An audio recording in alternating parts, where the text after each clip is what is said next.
Olá, meus queridos, amados, amigos, vocês que fazem parte do canal da Igreja Evangélica Chamas Vivas sobre o Altar, um grande abraço. Nós estamos de volta no nosso Comentário Teológico, parte 4. Comentário Teológico, parte 4. Nós estávamos falando da morte física, aonde nós demos o exemplo do pai de um dos escolhidos de Jesus, tinha morrido. E ele disse: mestre, deixa-me ir enterrar meu pai, eu voltarei e te seguirei. E o nosso Senhor amado Jesus Cristo disse para aquele servo: deixe os mortos enterrar os seus mortos. Então eu falei anteriormente de que a preocupação de Jesus era que o Evangelho alcançasse a maioria das pessoas. Era que as pessoas conhecessem a Ele, porque a vida estava junto deles e muitos não sabiam. Então, a preocupação de Jesus era dar vida aos que estavam mortos espiritualmente. Verdadeiramente tinha um ali que estava com o corpo físico morto. Mas quem estaria enterrando estavam mortos espiritualmente. Não conhecia Jesus. Não conhecia os feitos de Jesus. Não sabia o que Jesus iria fazer por eles. Então, aí nós vemos o exemplo da morte física, a morte do homem, e a morte espiritual, que é a morte da família, que não conhecia Jesus. Mas vamos dar a sequência na nossa apostila aqui. Diz aqui, nós temos um exemplo aqui do apóstolo Paulo.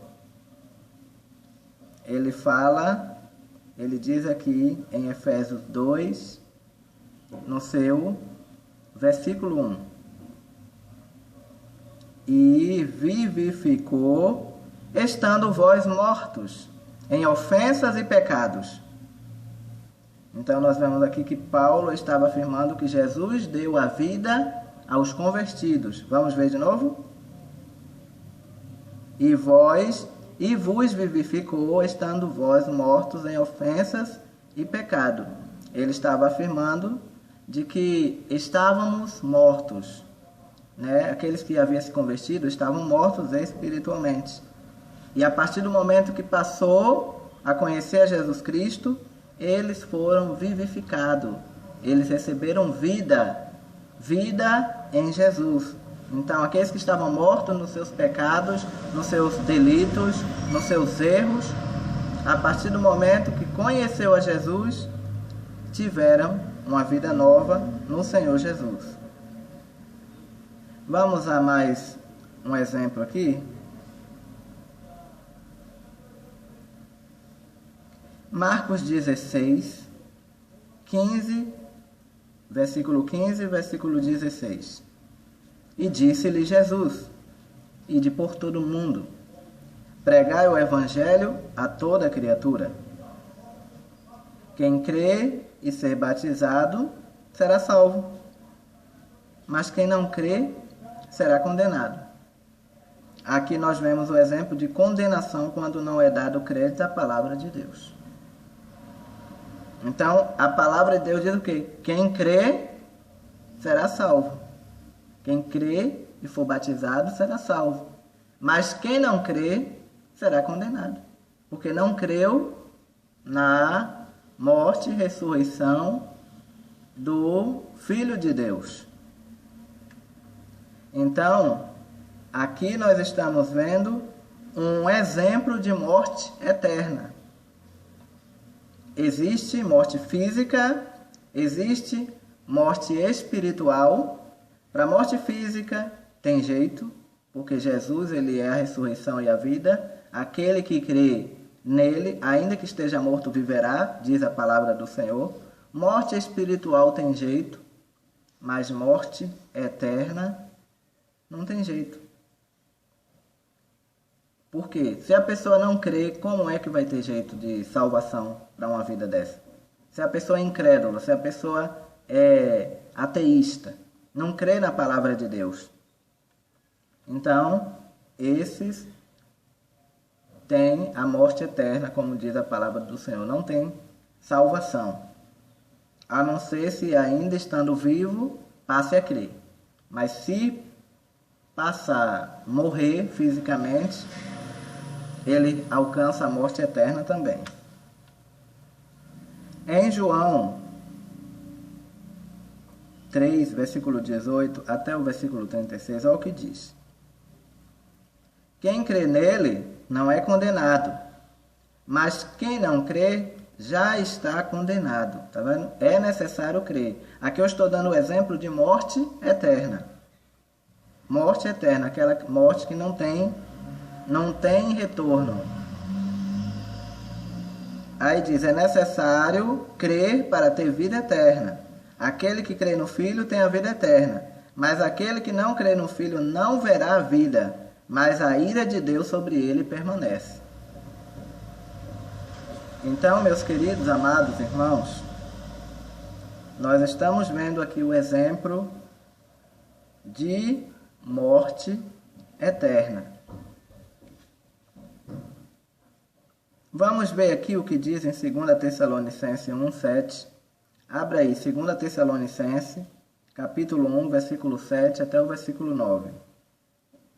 E a vós que sois atribulados, descanso conosco, quando se manifestar o Senhor Jesus, desde o céu com seus anjos e seu poder, com labareda de fogo, tomando vingança dos que não conhecem a Deus e dos que obedecem ao Evangelho de nosso Senhor Jesus Cristo, os quais por castigo padecerão eterna perdição, longe da face do Senhor e da glória do seu poder.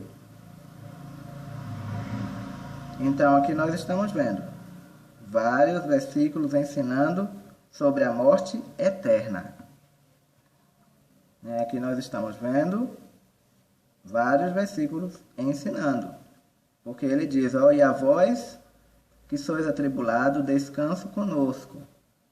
Quando se manifestar o Senhor Jesus desde o céu com seus anjos e seu poder, com labareda de fogo, tomando vingança dos que não conhecem a Deus.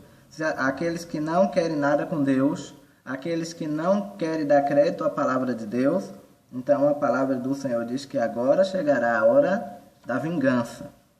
A vingança de Deus tarda.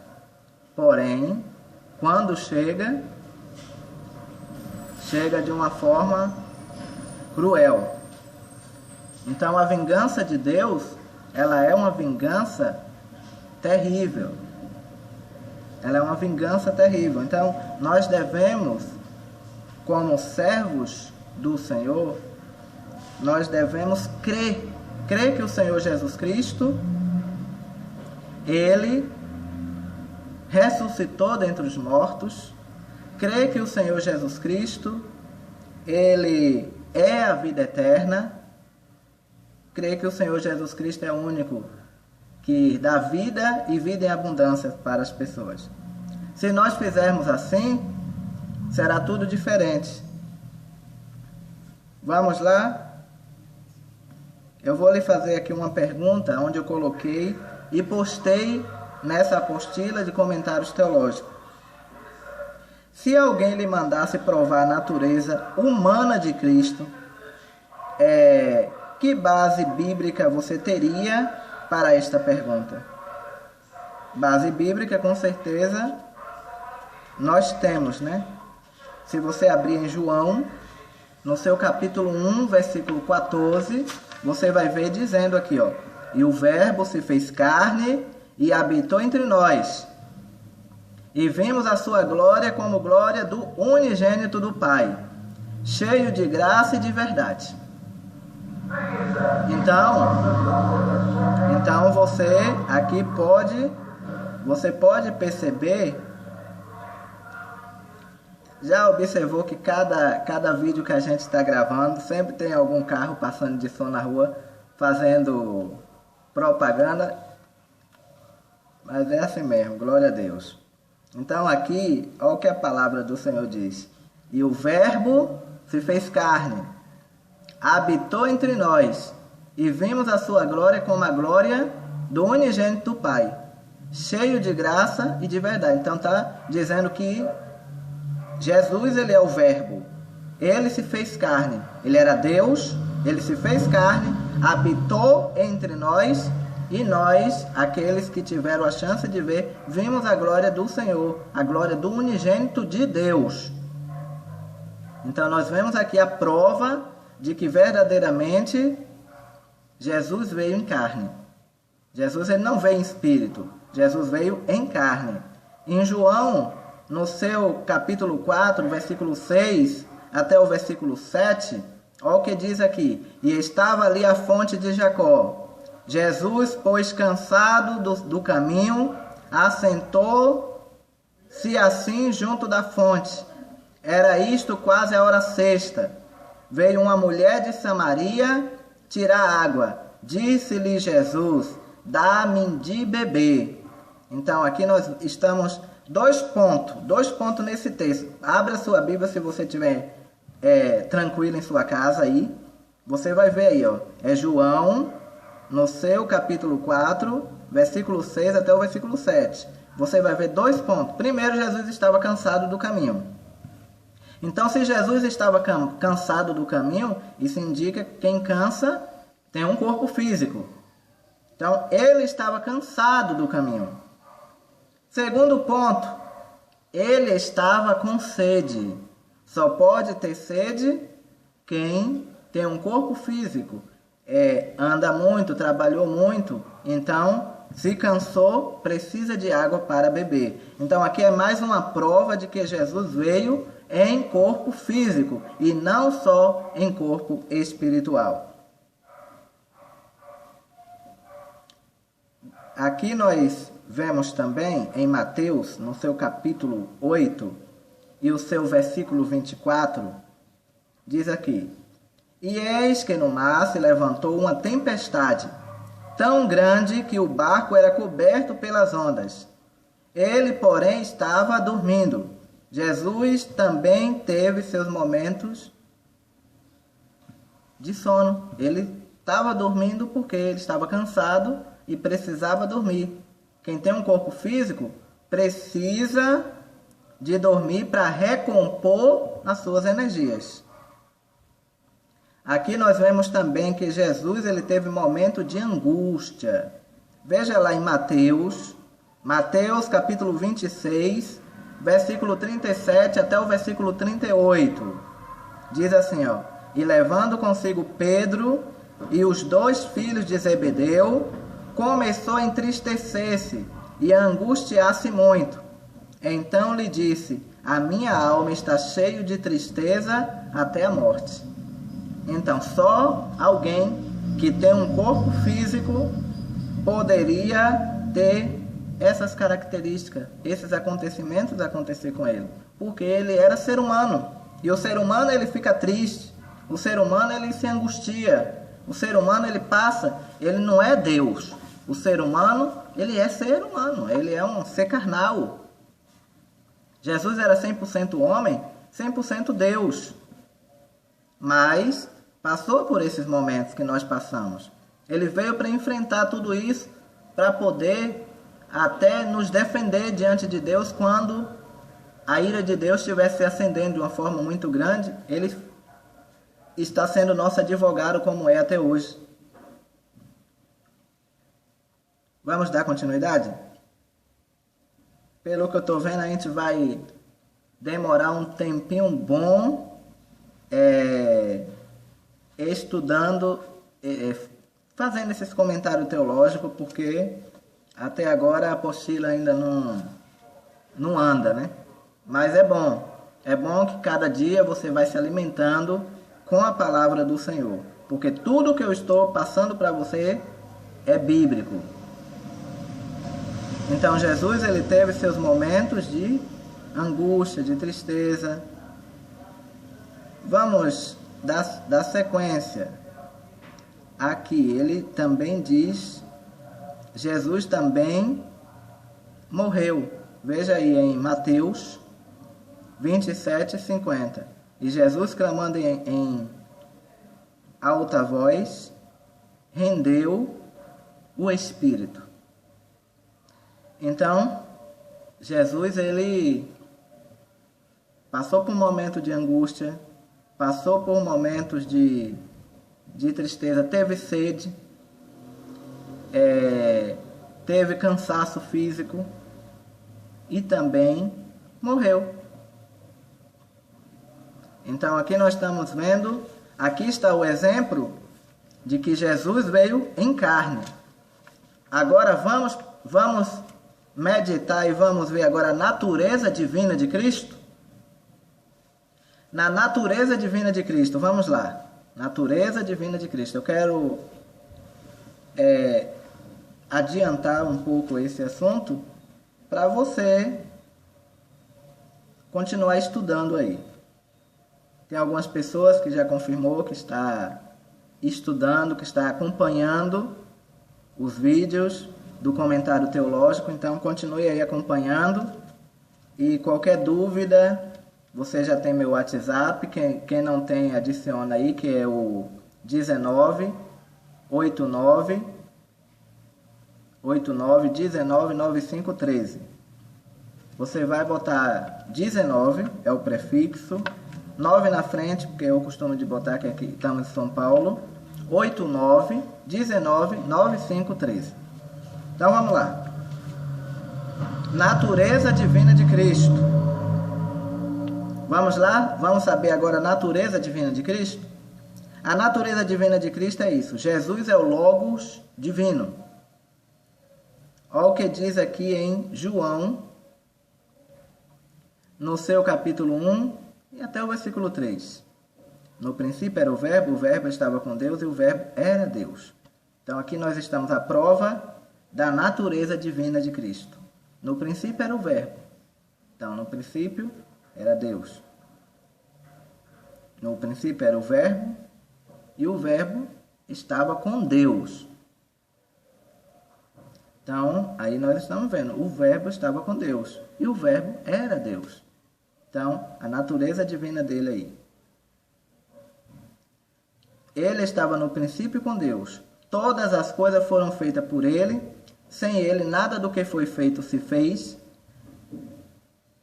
Então, aqui nós estamos vendo, todas as coisas foram feitas pelo nosso Mestre Jesus, entre o Pai, o Filho e o Espírito Santo. E aqui nós vamos ver alguns aspectos da natureza divina de Cristo. Primeiro, olha o que acontece. Jesus, ele anda sobre o mar. Se Jesus ele anda sobre o mar, é porque ele é um ser divino. Porque ninguém com corpo físico consegue andar sobre o mar, sobre as águas. Nunca vi dizer até hoje que alguém andasse sobre as águas com seu corpo físico se não tivesse uma natureza divina. A não ser o apóstolo Pedro, porque Jesus mandou que ele andasse. Ele andou, depois ele começou a submergir. Então, Jesus anda sobre as águas. Então, Pedro aqui ele anda. Já em Mateus 14:25, mas à quarta vigília da noite, dirigiu-se Jesus para eles, andando por cima do mar. Aqui eu já falei agora. Em Lucas capítulo 5, versículo 24 até o versículo 25, diz assim: Ora, para que saibais que o Filho do Homem tem sobre a terra poder de perdoar pecados. Só um ser divino, ele tem o poder de perdoar pecados. Além de ter o poder de perdoar pecados, ele tem o poder de levantar o paralítico, porque ele disse ao paralítico, levanta-te. E o paralítico andou. Levanta-te, toma a tua cama e vai para a tua casa. Só alguém com natureza divina poderia fazer esses tantos de milagres. E olha o que aconteceu. E levantando-se logo diante dele, tomando a cama em que estava deitado, foi para casa glorificando a Deus. Nós vemos aqui Jesus declarando ser um com o Pai. Olha o que acontece aqui. Em João 11, 25 e 26, olha o que Jesus diz. Eu sou a ressurreição e a vida. Aquele que crê em mim, ainda que morra, viverá.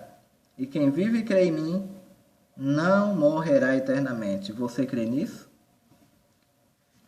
Aqui, meus queridos amados irmãos, nós estamos vendo a natureza. Você pode até escrever, você que é novo lendo a Bíblia, muitas das vezes não está entendendo, não entende quando está lendo a Bíblia, escreva os versículos para provar de que Cristo ele é divino e que ele tem a sua natureza divina. Então, eu dei o exemplo de o Evangelho de João, capítulo 1, é uma das provas. Mateus 14, 25, você pode anotar aí. Lucas, capítulo 5, versículo 24 até o versículo 25. João 10, 30, onde ele diz, eu e o Pai somos um. E temos também João 11, 25, 25 e 26, onde ele diz que ele é a ressurreição e a vida, quem crê nele, ainda que esteja morto, viverá. Agora vamos aqui. Temos também a união hipostática da natureza de Cristo. O que significa essa união hipostática?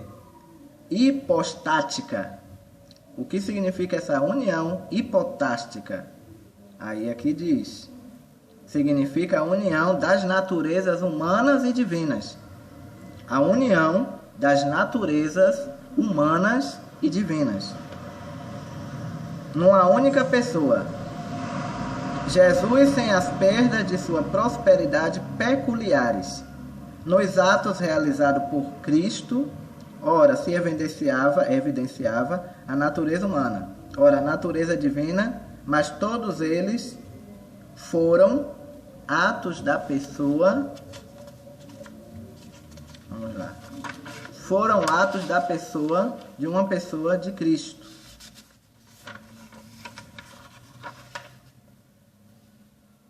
Foi ato da pessoa de Cristo. Enfrentou ele os estágios da humilhação, que foi a encarnação, sofrimento, morte, sepultamento, sendo vitorioso nestes estádios. Foi exaltado, ressuscitando dos mortos, ascendeu-se aos céus, estando na glória junto com o Pai, e a sua segunda vinda virá em glória. Então aqui nós podemos observar essa natureza hipostática, onde ele enfrentou os momentos terríveis, tenebrosos, foi vitorioso sobre esses momentos, onde ele passou pela crucificação, sofrimento, angústia, mas ressurgiu, está junto do Pai e em breve virá em glória buscar a sua igreja, buscar o seu povo. Amém? Já estamos em 24 minutos, então vamos aguardar agora para a nossa próxima etapa, a nossa próxima quinta etapa deste vídeo, comentário teológico. Nós vamos falar sobre os ofícios de Cristo. Vamos falar também sobre João Calvino, sobre o calvinismo. Na próxima etapa falaremos sobre isto. Você que não é inscrito no canal do Pastor Fábio, aí embaixo você se inscreva. Inscreva-se no canal do Pastor Fábio. E quero pedir também que você possa estar se inscrevendo no canal do pastor Itemaia Ramos. Ele é o pastor da igreja, também Chamas Vivas sobre o Altar, lá em Aurelino Leal. Inscreva-se no canal do pastor Itemaia Ramos, ok? Nova mensagem de cola 44944. Fiquem na paz do Senhor Jesus. Que Deus ilumine vocês. E erros acontecem. Já passou o carro do Ovos de novo. Agora chegou uma mensagem aí que o meu celular ele fala as mensagens quando está chegando. Mas vai perdoando aí. Fiquem na paz do Senhor. Deus abençoe.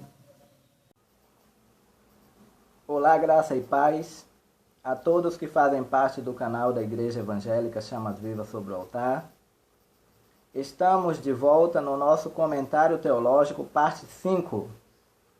Como eu falei, na parte 4, que eu estaria falando sobre os ofícios de Cristo. E é sobre isto que eu vou estar lendo e explicando aqui para vocês. Eu não vou nem ler todo esse texto, pois é grande. Mas eu vou falar sobre os 3 ofícios importantes de Cristo. Cristo, ele foi profeta. Cristo, ele foi sacerdote. E é sacerdote até hoje. E ele é rei. Esses são os 3 ofícios de Cristo: profeta, sacerdote e rei. Como profeta, ele representou Deus diante dos homens, falando da parte de Deus para todos os homens. Como sacerdote, o nosso Senhor Jesus Cristo, ele representou os homens diante de Deus, quando ele procurou se oferecer a si próprio em sacrifício pelos pecados da humanidade. E nós vemos aqui, diz aqui, nos céus Jesus é sumo sacerdote, intercede pela sua igreja. Como rei, ele está entronizado nos céus. Ele está à direita de Deus Pai, lá nos céus. E Jesus, ele governa o universo, especialmente a sua igreja, que somos nós, né? Que somos templos e morada do Espírito Santo.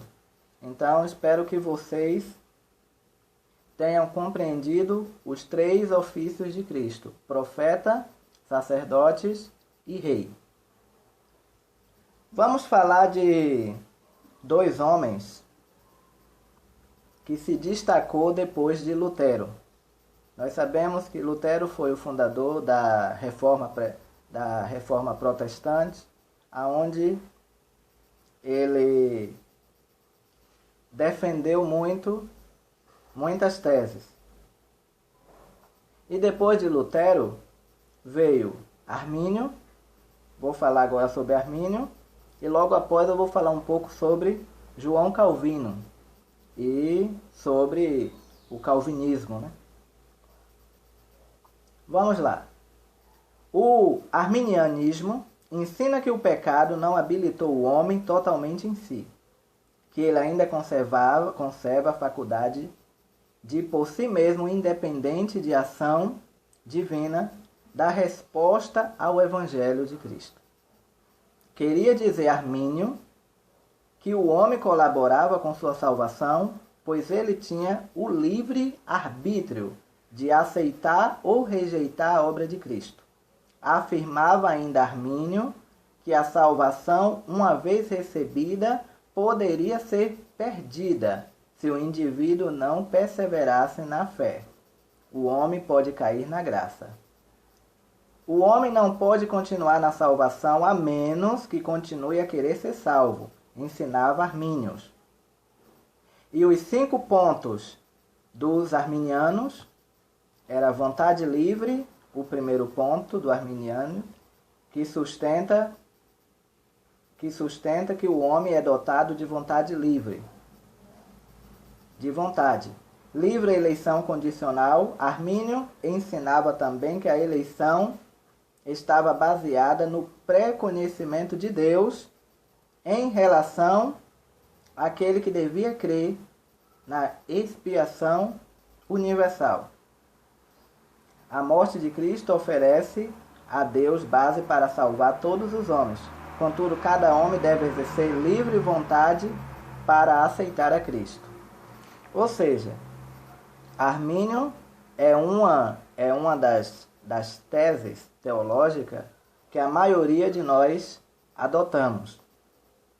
Existe uma boa parte de evangélicos, de cristãos, que adota o costume do João Calvino, na qual, no decorrer da nossa explicação, nós vamos falar um pouco das teses dele.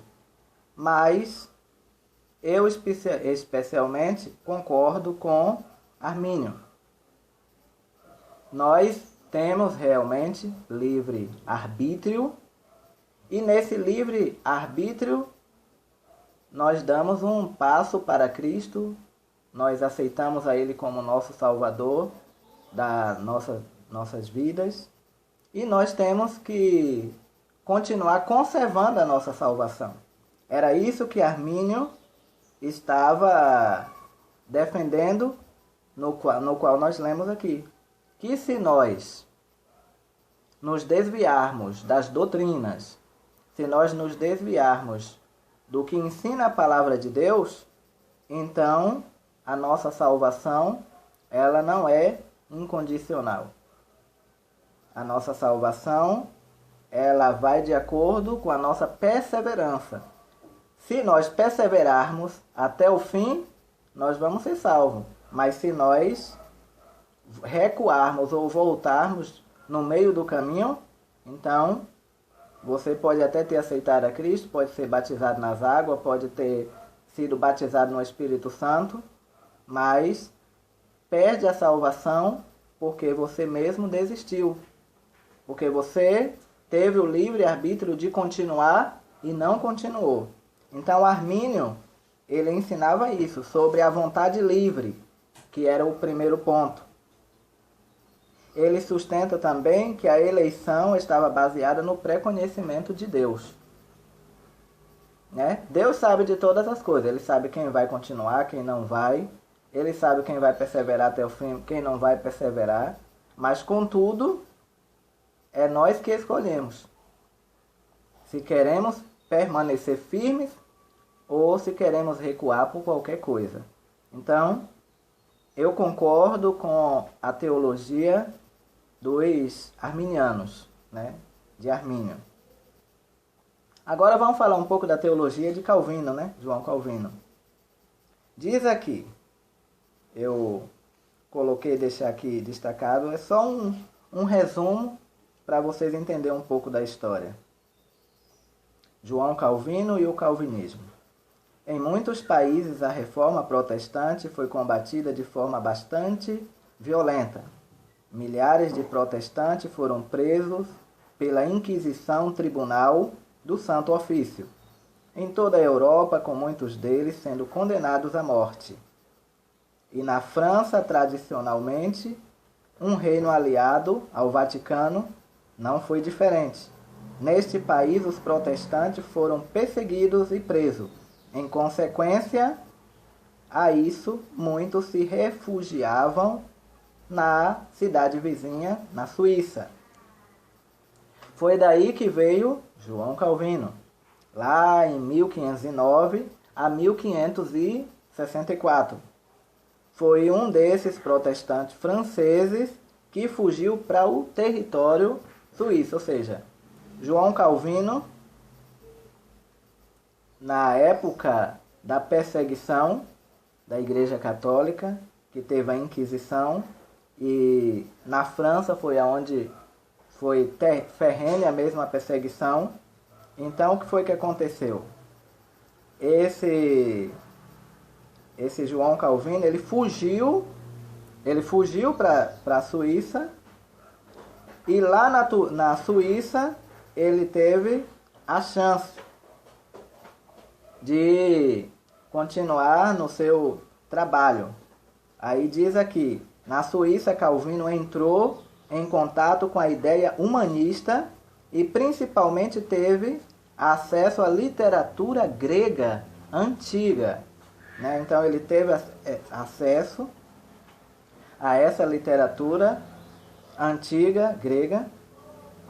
E esse contato com a literatura clássica e humanista foi muito importante para aquilo que Calvino iria desenvolver em sua teologia.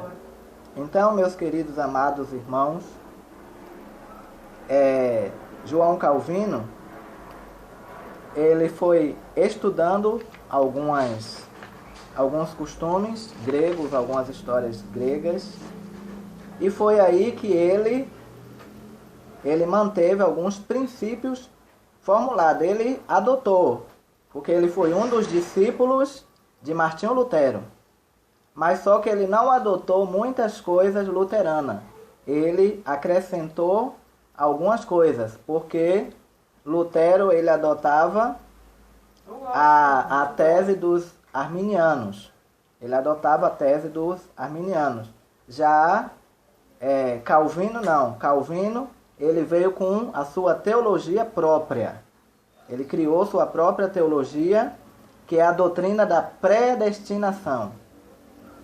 Essa doutrina da predestinação de Calvino, ele afirmava que uma vez salvo, sempre salvo. Se você fez um compromisso com Deus, então você já era salvo. Você podia pecar, você podia fazer o que tivesse, porque é a semente que estava na pele humana e que você ia ser salvo.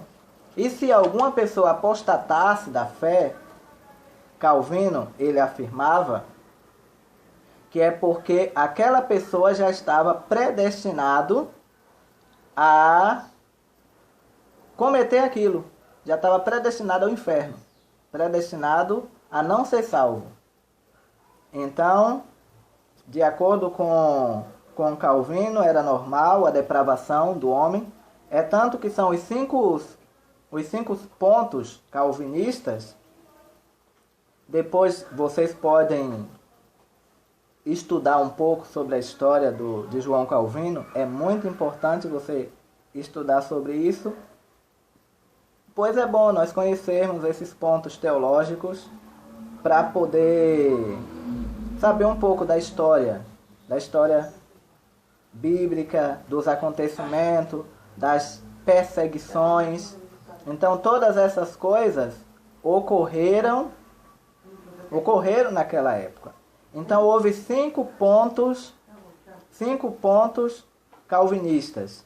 Primeiro, a depravação total do homem. Esse é um dos pontos aonde diz, também chamada de depravação radical, corrupção total, incapacidade total, indica que toda criatura humana em sua condição atual, ou seja, após a queda, é caracterizada pelo pecado que corrompe e contamina, incluindo a mente. Por isso afirma que ninguém é capaz de realizar o que é verdadeiramente bom aos olhos de Deus. Em contrapartida, o ser humano é escravo do pecado por natureza, hostil e rebelde contra Deus. É isso aqui que afirmava um dos pontos calvinistas, que o homem é escravo por natureza do pecado e rebelde contra Deus de natureza. Por causa disso, ele fala. Aí tem outro ponto que é a eleição incondicional. Nessa eleição incondicional, eleição significa escolha. Quer dizer que Deus já tinha escolhido aquela pessoa para ser salvo. Eu não vou ler aqui todo o ponto, porque eu estou vendo que os minutos estão passando. Então vou logo explicar. Depois vocês fazem uma pesquisa, estudam um pouco sobre esse assunto, para que vocês entendam um pouco sobre a teologia calvinista. Então eles afirmam que Deus já tinha escolhido aquela pessoa foi escolhida para a salvação e pronto. E quem foi escolhido para o inferno é para o inferno e pronto. Essa é a teologia de Calvino. Depravação e eleição incondicional. Ele fala também da expiação particular, ou expiação limitada. De acordo com ele, Cristo, ele diz aqui, também chamada de redenção particular, ou redenção definida, significa que a doutrina segundo a qual a obra redentora de Cristo foi apenas visando a salvação daquele que tem sido salvo da graça da salvação.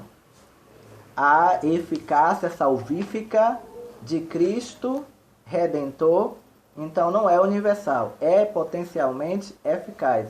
Ele afirmava que o que Cristo fez não era universal, como nós sabemos que Cristo fez por toda a humanidade.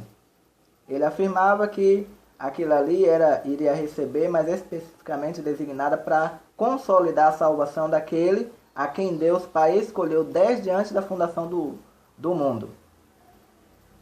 Era o que afirmava os calvinistas. O terceiro ponto. Fala também da vocação eficaz, ou graça irresistível. Essa vocação eficaz é conhecida como graça eficaz. Esta doutrina ensina que a influência salvífica do Espírito Santo de Deus é irresistível, superando toda e qualquer resistência. Quando então Deus soberanamente visa salvar alguém, ou o indivíduo não tem como resistir a essa graça. É como se você fosse um robô. Se o Espírito Santo escolheu você, você não tem para onde correr. De acordo com o que ele diz aqui, você não tem, escolheu e pronto, você está escolhido, você já está salvo, você vai ser salvo. E na realidade não é totalmente assim. Deus ele dá livre arbítrio a todo o ser humano. Fala também o último ponto, que é o quinto ponto do calvinista, fala sobre a perseverança dos santos. Diz aqui, também conhecida como perseveração dos santos ou segurança eterna, este quinto ponto sugere que aqueles a quem Deus chamou para a salvação e depois a comunhão eterna com Ele, santos segundo a Bíblia, não pode cair em desgraça e perde sua salvação.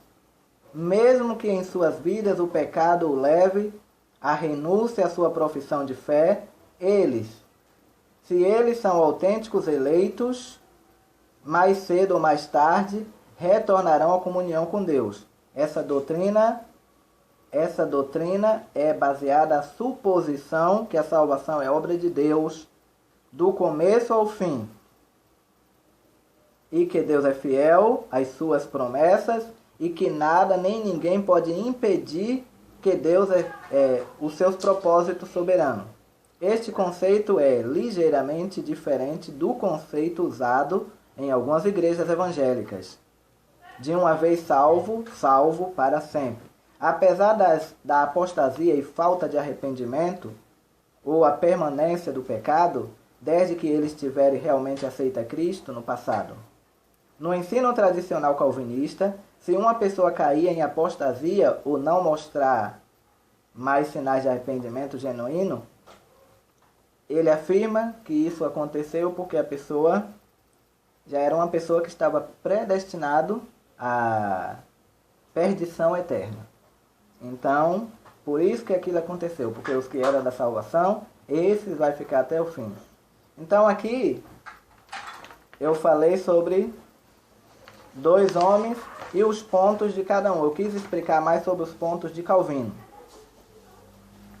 Eu falei sobre Hermínio, sobre os arminianismos, e falei um pouco sobre o calvinismo. Eu falei sobre os pontos também de Hermínio, que é os pontos que concordo, e falei sobre os pontos de João Calvino, na qual eu não concordo.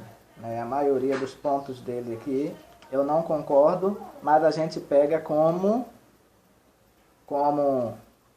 uma história, um acontecimento, para poder estudar os costumes, as formas teológicas de cada um desses. O que é bom você pega para você. O que não é bom, você joga fora. Mas o bom você pega, você conserva. Então eu espero que você tenha compreendido. E se você teve alguma dúvida, só é você deixar o seu comentário aí que a gente procura explicar de uma forma mais clara o assunto que você teve dúvida. E você também vai pesquisar. Você quer conhecer a história de Calvinista? Pesquise. Tem vários assuntos aí sobre João Calvino, sobre os arminianos, e você vai ver os pontos positivos e os pontos negativos. Porque Armínio teve os pontos positivos dele, mas também teve os pontos negativos dele. A mesma coisa foi João Calvino. Mas todos foram importantes para a história da igreja chegar até onde ela chegou. Tá bom? Agora, nós iremos, na sexta parte do nosso comentário teológico, nós iremos falar sobre o que é justificação. Vou falar sobre o que é justificação e vou ver se dá tempo nós falar o que é santificação de acordo com a Bíblia.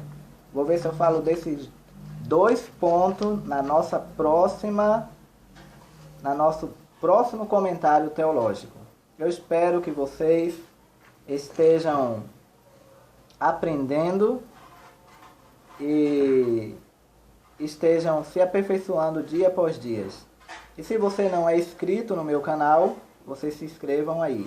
Aí embaixo tem assim, ó, inscrever, então se inscrevam e faça parte e receba cada vídeo que ser lançado pelo canal da Igreja Evangélica Chamas Vivas sobre o Altar.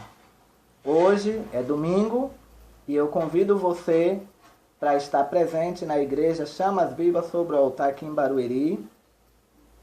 Fica na Rua Istambul, número 18, bairro Vale do Sol, aqui em Barueri. Contamos com a sua presença, culto da família. Ok? Fiquem na paz do Senhor e até nosso próximo comentário teológico com o pastor Fábio. Fiquem na paz de Deus.